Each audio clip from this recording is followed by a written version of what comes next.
Assalamualaikum warahmatullahi wabarakatuh. Perkenalkan, nama saya Dea Amandalia Agustin, NPM 1911090033, kelas Fisika 3C. Di sini saya akan menjelaskan penurunan rumus teori energi kinetik gas ideal untuk memenuhi UTS termodinamika. Baiklah, kita masuk ke materi pertama. Sebelumnya, kita harus mengetahui terlebih dahulu apa yang dimaksud dengan gas ideal dan energi kinetik. Nah, gas ideal adalah sekumpulan partikel gas yang tidak saling berinteraksi satu dengan lainnya. Jadi artinya jarak antar partikel gas ideal itu sangat berjauhan dan bergerak secara acak. Nah, gas ideal ini memiliki sifat-sifat sebagai berikut. Yang pertama, partikelnya berjumlah banyak. Yang kedua, tidak ada gaya tarik-menarik antar partikelnya jika dibandingkan dengan ukuran ruangan.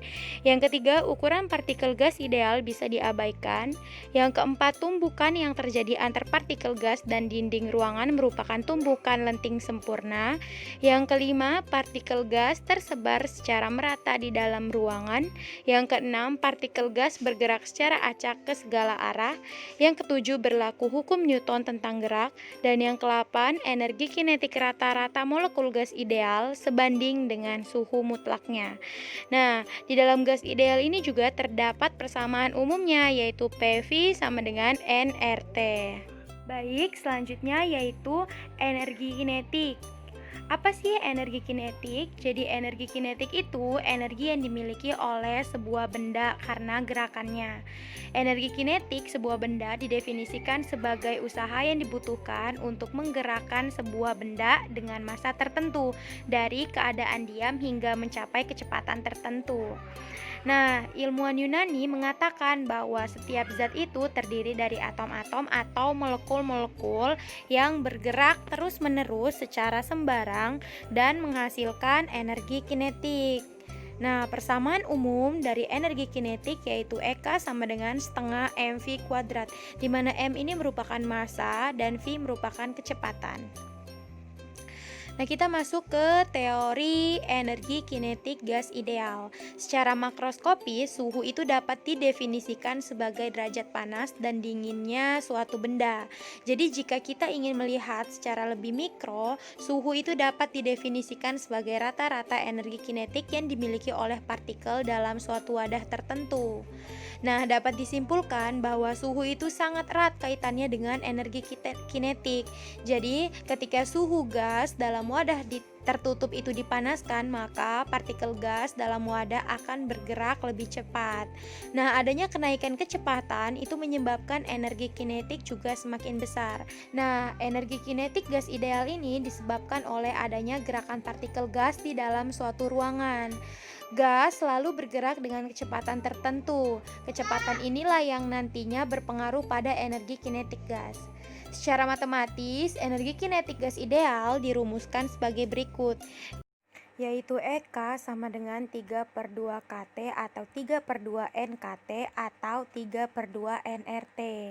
Di mana EK adalah energi kinetik partikel gas dengan satuan Joule.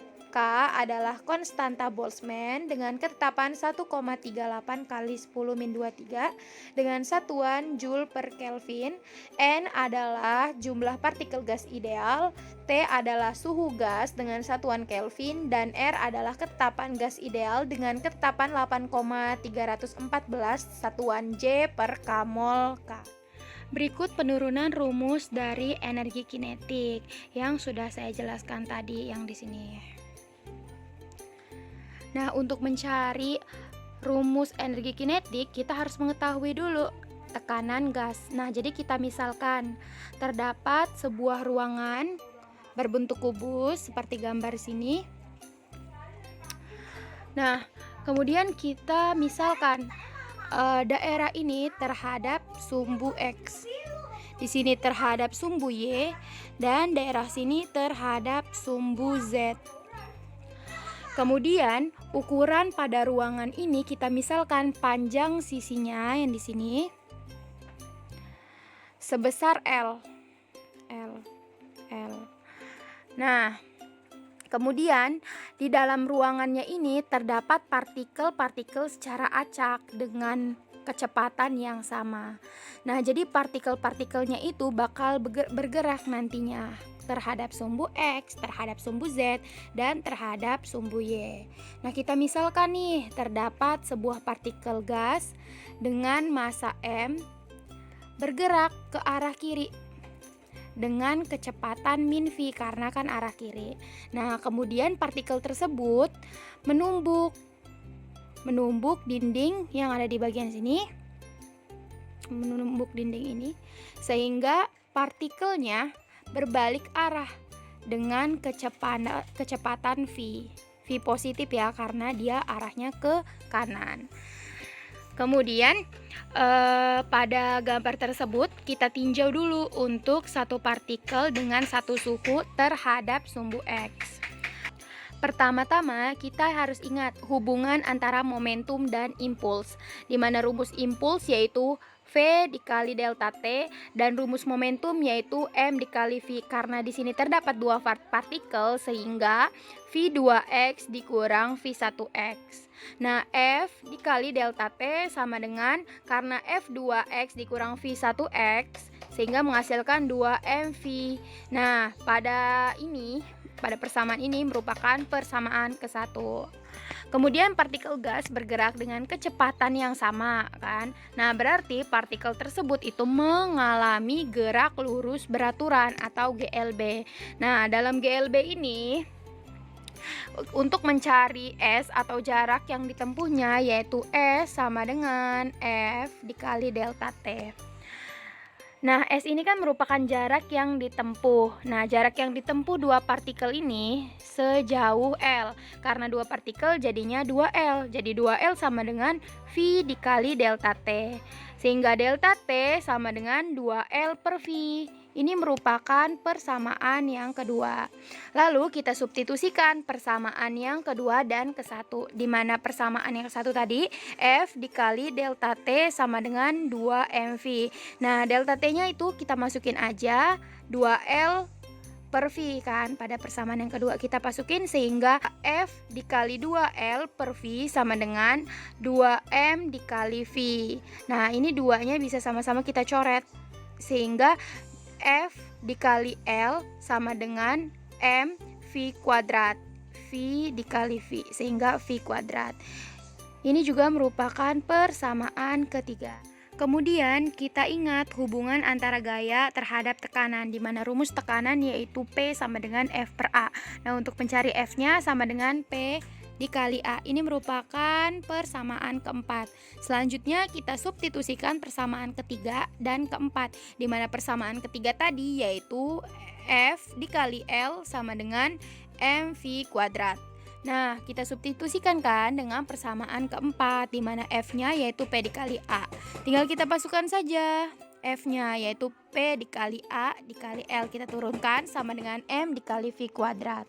Nah, kita ingat A itu merupakan luas penampang. A itu merupakan luas penampang. Jadi jika A dikalikan dengan L itu hasilnya V, sehingga menghasilkan P dikali V sama dengan M dikali V kuadrat. Ini merupakan persamaan yang kelima. Nah, rumus P dikali V sama dengan mV kuadrat ini merupakan rumus yang ditinjau hanya satu sumbu saja, yaitu sumbu X. Nah, bagaimana terhadap sumbu X, Y, dan Z? Nah, kan dalam partikel ini terdapat kecepatannya sama. Nah, sehingga bisa kita buat Vx sama dengan Vy sama dengan Vz sama dengan V. Nah, sehingga V sama dengan akar dari Vx kuadrat ditambah Vy kuadrat ditambah Vz kuadrat. Nah, jika kita masukkan nilai, hasilnya yaitu akar dari 1/3 V kuadrat. Nah, karena di luarnya di sini V aja dan di sini V kuadrat, jadi kita jadikan V kuadrat juga dengan kita hilangkan akar di dalam sininya, sehingga V kuadrat sama dengan 1/3 V kuadrat. Ini merupakan persamaan ke-6. Kemudian kita substitusikan persamaan kelima dan keenam, di mana persamaan 5 tadi yaitu mv sama dengan mv kuadrat. Dan persamaan keenam yaitu 1/3 v kuadrat. Kita substitusikan, jadinya P dikali V sama dengan M 1/3 V kuadrat. Karena tadi kan V kuadratnya yaitu tinggal kita masukkan kan ini. Nah, sehingga P sama dengan 1/3 mv kuadrat per V terhadap satu partikel saja, di mana V kecil ini yaitu kecepatan dan V yang besar ini itu volume. Nah, bagaimana jika terhadap N atau jumlahnya itu lebih dari satu partikel gas?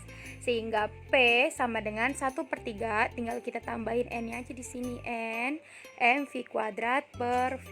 Ini merupakan persamaan ketujuh. Kemudian hubungkan tekanan dengan EK, di mana persamaan umum EK atau energi kinetik yaitu setengah mv kuadrat. Nah, untuk mencari mv kuadratnya sama dengan 2 EK, di mana EK dikali dengan 2. Nah, lalu kita substitusikan dengan persamaan ke-7, di mana persamaan 7 yaitu P sama dengan 1/3 N mv kuadrat per V. Nah, kan di sini kan sama-sama ada mv kuadrat, sama-sama ada mv kuadrat, tinggal kita hilangkan, sehingga 1/3 N 2 EKV, 2 EK-nya dari sini. Nah, sehingga P sama dengan 2/3 N EK per V. Ini 2 dikali 1. Nah, ini merupakan persamaan ke-8. Kemudian kita hubungkan energi kinetik dengan suhu mutlak, di mana persamaan gas ideal yaitu PV sama dengan NKT. Kita substitusikan persamaan 8 yang sudah kita cari tadi dengan persamaan gas ideal, di mana persamaan 8 itu kan tadi 2/3 NEKV. Kita masukin kan P-nya per V.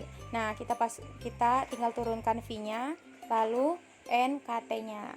Nah, sehingga EK-nya sama dengan 3/2 KT. N-nya bisa sama-sama kita coret dan V-nya bisa sama-sama kita coret. Sehingga EK sama dengan 3/2 KT. Kenapa 3/2? Karena pindah ruas jadinya dibalik. Nah, sehingga EK sama dengan 3/2 KT untuk satu partikel gas. Hubungan EK dengan suhu itu sebanding. Jika suhunya tinggi, maka EK-nya juga besar. Nah, bagaimana jika terhadap N atau jumlah partikelnya yang lebih dari 1? Sehingga EK sama dengan 3/2 NKT. N-nya tinggal kita tulis aja. Dan EK juga sama dengan 3/2 nRT, di mana K merupakan ketetapan Boltzmann dan R merupakan ketetapan gas ideal. Nah, berikutlah penurunan rumus dari energi kinetik yang sudah dijelaskan tadi yang di awal ini. EK sama dengan 3/2 KT atau 3/2 NKT atau 3/2 nRT. Nah, salah satu hal yang perlu kita ingat adalah bahwa partikel gas itu selalu bergerak dengan laju dan arah yang beragam. Nah, berdasarkan persamaan di atas, kita peroleh persamaan kecepatan efektif gas pada ruangan tertutup.